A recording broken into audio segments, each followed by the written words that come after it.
Make sure you subscribe on all platforms and leave that 5-star review. Let's get it. How do you describe the confidence you had to trust yourself down the stretch? I'm one of the best basketball players in the world, you know. 2 quick questions, Jimmy. You've denied it before, but is playoff Jimmy a thing? Are you ready to? It's not a thing. It's not. I just be hooping. Talk about it. You are now tuned in to Above the Rim.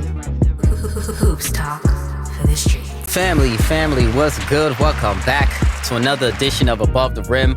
Hoops talk for the streets. You already know how we do, family. Brought to you as always. It's your host, Justin, aka Just Blaze. Family, you know the drill. To get in contact with me, you can always hit me up and follow me on Twitter at JustBlaze_513, on IG at JustBlaze513, on Facebook and YouTube. Search Above the Rim Podcast. Also email the show as well, Above the Rim NBA Podcast at gmail.com. Tap in and leave the family a voicemail. The line is always open, 908-718-1592. Best way to support the show is by copping merch. You already know, link is in my bio. Show some love. I appreciate it, of course, family. Make sure you leave your boy a review on iTunes, on Spotify as well, if you rock with the show. If you're watching on YouTube, make sure you hit that thumbs up, subscribe, comment, show some love. Tell me your thoughts. I want to hear from you as well, family. So let me know your thoughts, especially when it comes to these conference finals or whatever it is you want to talk about. You want to talk about John Morant doing stupid shit? You want to talk about Monty getting fired? Whatever it is you want to talk about, let me know in the comments.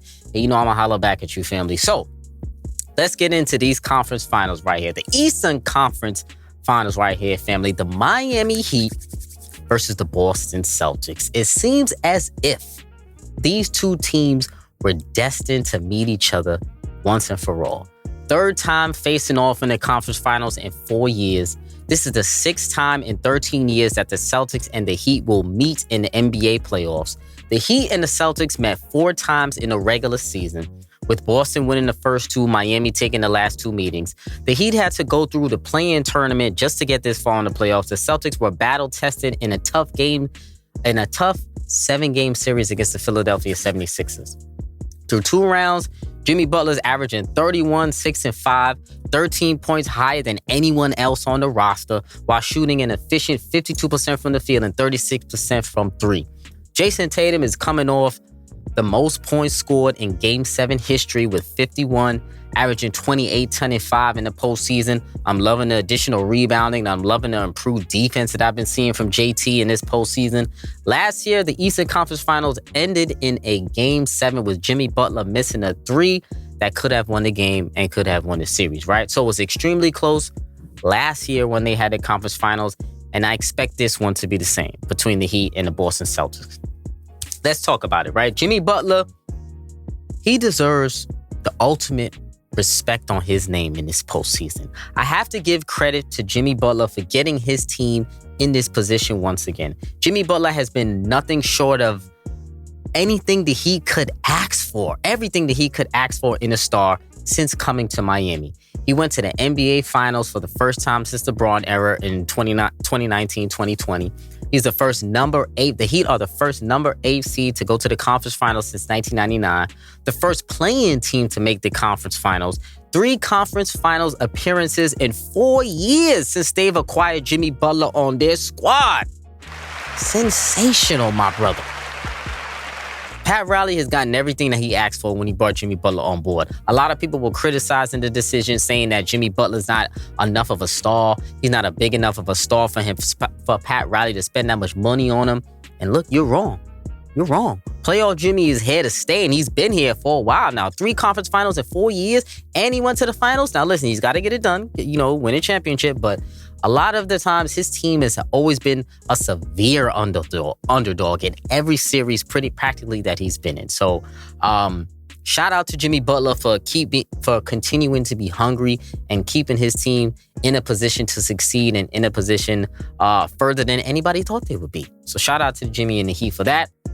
But let's talk about this series between the Heat and the Celtics, right? Some series X factors and things that I'm watching for in this series. Miami Heat's 3-point shooting. The Miami Heat have been lights out from 3 in the postseason, and that's basically how they knocked off the Bucks. It came back to earth in round 2, and there will be a lot of pressure this series for Kevin Love, Caleb Martin, Kyle Lowry, Max Strus, Duncan, and Gabe Vincent to knock down more of their open threes, especially on the road. I do think the losses of Tyler Hero and Victor Oladipo will be felt a little bit more in this series against the Celtics, more so than it was against the Knicks, because the Celtics are just a better team. They're going to need everybody on that roster to take down the Celtics, who are the deeper team and who are the better team on paper. And I wouldn't say in the playoffs because the Celtics have been up and down, but on paper, they're the better team, right? A lot of Miami's scoring in this series has come from ball movement. It's coming from screens because they don't have many ISO scorers left on this team. They don't really have much. It's pretty much Jimmy Butler is their only isolation, technically, scorer on this team left. Bam Adebayo doesn't really score as much. He definitely doesn't score in isolation. He scores within the flow of the offense. So they don't really have any at all, if Jimmy, ISO scores left on this team. So they're going to have to rely on that ball movement, back screens, down screens, a lot of movement from their shooters in order to get points. Kevin Love, I talked about before, his impact in this series is going to be important for the Miami Heat. He's quickly become one of the more underrated additions in the NBA in these playoffs for the Miami Heat. He's been bringing that veteran presence that they've needed and solidifying that power forward spot that the Miami Heat sorely lacked. Remember last season when they were at the conference finals, who was there? PJ Tucker. The year before when they were in the bubble in the finals, who was their power forward? Jay Crowder. So they needed a person to step into that role because that role is very critical and important for the Miami Heat to stretch the floor next to Bam. Kevin Love has been excellent in that role so far. Lately, in the early of the season, he wasn't as great, but he's been good in the playoffs in that role.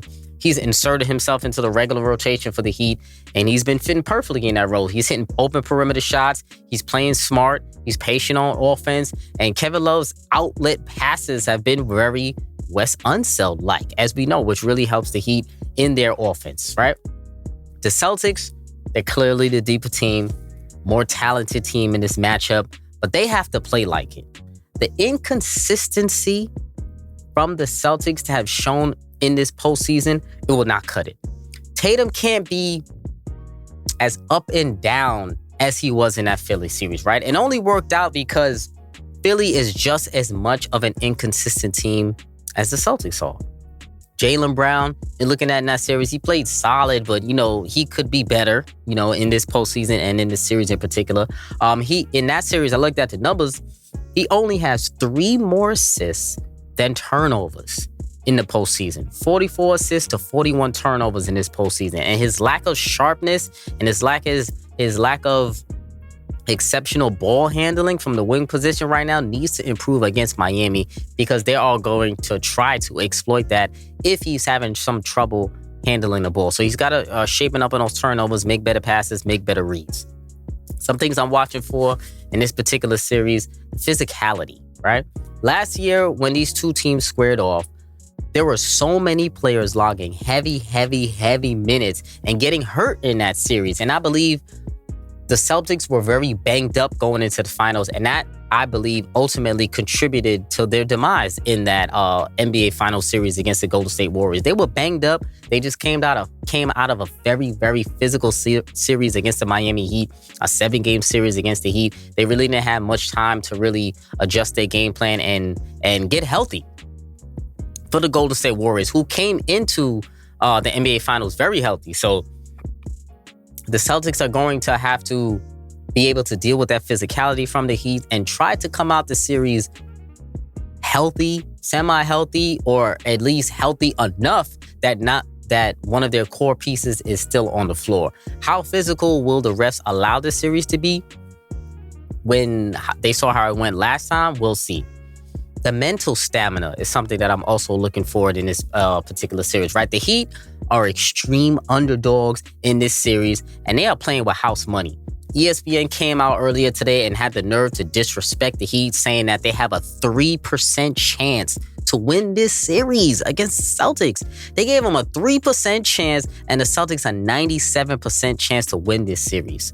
Why did ESPN do that to piss the Heat off? Why did they do that? I'm sure that graphic that went out that a lot of us saw on Twitter today, I'm sure that graphic was posted up in the Heat locker room everywhere by Pat Riley, by Coach Sproul, just for the motivation. If I was them, I would put that shit in the front of the arena saying 3%. That's going to be our call tag for this series. That's going to be our rally cry for this series, 3%, because they gave you guys, Miami Heat, 3% chance to win this series. Disrespect. Ultra disrespect. The Celtics in this playoffs, talking about the mental stamina still, the Celtics in this playoffs, they've looked a bit rattled mentally on a few occasions, right? If the going gets a little bit tough, can they still come out together as a unit? They showed some stretches in that Philadelphia 76ers series where they could get a little rattled at times. They've been, the Celtics have been pretty inconsistent, and they have been a pretty inconsistent team as a whole in this entire playoffs. And it starts from the top down, right? Jayson Tatum has to have a good game every single game in this series to keep that team confident. Jaylen Brown can't get lost in the shuffle at any point in this series. He can't fade to black in this series. He can't fade to the back in this series. He's got to be very aggressive in every game because the Heat don't really have anyone to guard him in particular. Jimmy Butler is going to be occupied and having his hands full with Jayson Tatum in this series. So who's going to be the guy guarding Jaylen Brown? Maybe Caleb Martin, maybe Max Strus. Who else? Because they don't really have a person of Jaylen Brown's caliber as good as him to guard him. So he should be going off this series, and then the only way for him to do that is if he's very aggressive. So we're going to see if he's going to be doing that. Another thing I'm looking for and watching out for in this series, Coach. Listen up now, fellas. Listen, Coach Spo is not only the best coach in the playoffs, he's the best coach in the NBA. The number one coach in the NBA is Eric Spoelstra. You hear it here. I'm on record of saying that. Whatever you need in a coach, he has experience, X's and O's, adjustments, strategy, intensity, motivational, composure, and young enough to have an old school approach, but connect with the players just as easy because he's in that in-between age, right? Coach Spo going up against a rookie coach and Joe Mazulla could be a nightmare for the Celtics. He could coach circles around him in this series. We saw Coach Spo coach circles around Tibbs last series, and we saw him coach circles around Coach Bud. It got him fired in round one, right? So we know Coach Spo is an elite coach. I'm putting on record he's the best coach in the NBA. I don't care what anybody says. He's the best coach in the NBA. But Coach Spo going up against a rookie coach, that's advantage Heat any way, shape, or form you do it, right? Coach Spo, talking about Joe Mazulla as well, since he's the rookie coach on the Celtics side. He has some Coach Spo tendencies in him, being a little bit younger, having that passion, having that motivation, having that aggression. And he's no pushover as a coach. I actually think he's been doing a great job in this playoffs for this being his first playoffs and him being really thrusted into that role. And he's damn near the same age as Al Horford. So he's the same age as all of these guys coaching you. So this is tough for him to even navigate, and he got them back to the conference finals. So you can't say anything about Joe Mazulla. He's doing an excellent job in my opinion, and I think he's going to be a great coach going forward. It is a hell of a trial run for him, a hell of a first year for him, right? Talk about experience on the Miami Heat side. Love, Lowry, UD have all been on championship winning teams in their career, so the Heat have that experience edge. The experience that they have will be key in keeping the Heat going deeper into the postseason.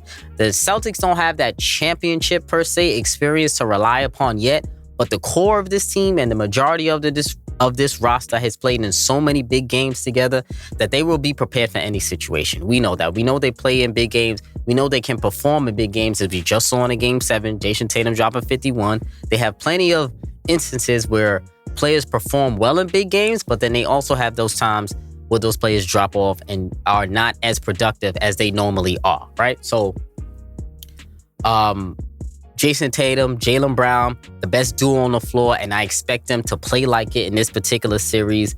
Series prediction. This one is tough too also as well. This is tough because I love both of these teams. I'm not gonna lie. These are two of my favorite teams in the East. Follow these two teams very well. Everybody knows I like the Miami Heat. Everybody knows Jayson Tatum is one of my favorite players in the league. Of course, I love this Miami Heat team. Like I said, I would be very happy if they won this series, right? Jimmy Butler deserves to win a title, but this task is going to be very difficult right now. I wouldn't be 9 at all if the Miami Heat win this series, right? This one may be a little bit too difficult for Jimmy Butler to challenge, but maybe not. I could be wrong, and I would be happy to be wrong in this particular instance, right? I just think the Celtics are the better team from top to bottom, overall depth, but this is going to be a tough-fought, hard series. Hopefully nobody gets hurt in this series. I'll tell you that right now. Hopefully nobody gets hurt, but I'm going to go, I mean, it's not really that crazy of a prediction, but I'm going to just go Celtics in 7. I'm just going 7 because I don't know who to choose, right? I think the Celtics are going to win at home, but I think the Heat actually can win in 6. I really think the Heat can win in 6 if they take one of these first couple of games in Boston, because we've seen the Celtics have a tendency in this playoffs to drop a lot of games at home. In the 76ers series, they dropped 2 games at home in that series. They can't do that against the Miami Heat. Miami doesn't give away games like that. So they can't lose any of those games at home, and if they do, it's about to get very sticky. So I'm going to go Celtics in 7 because I think they are the better team from top to bottom. But it's going to be tough. I just hope and pray we get a healthy series where nobody else gets hurt. And that's really all I'm asking for. So a tough-fought Eastern Conference Finals is going to be tremendous. It's going to be phenomenal. I'm ready to watch it. I know y'all are ready to watch it. Let me know in the comments what you think about this series. Let me know in the comments your predictions for this series. Who will be the best player on the series? Is it still going to be Jimmy Butler? Will Jayson Tatum overtake Jimmy Butler in the series? I don't know. We'll see. But let me know in the comments, family. I appreciate you for joining me once again for another episode. Make sure you hit me up on Twitter, IG, and Facebook with all your NBA takes. Send me a voicemail, 908-718-1592. Before I go on the next episode, I got some great stuff coming for you guys coming up soon. Some great guests as well. You guys got to be excited with all the new things that I'm doing coming up in the show. Subscribe, tell a friend to tell a friend. I appreciate it, of course. Love is love. And we out.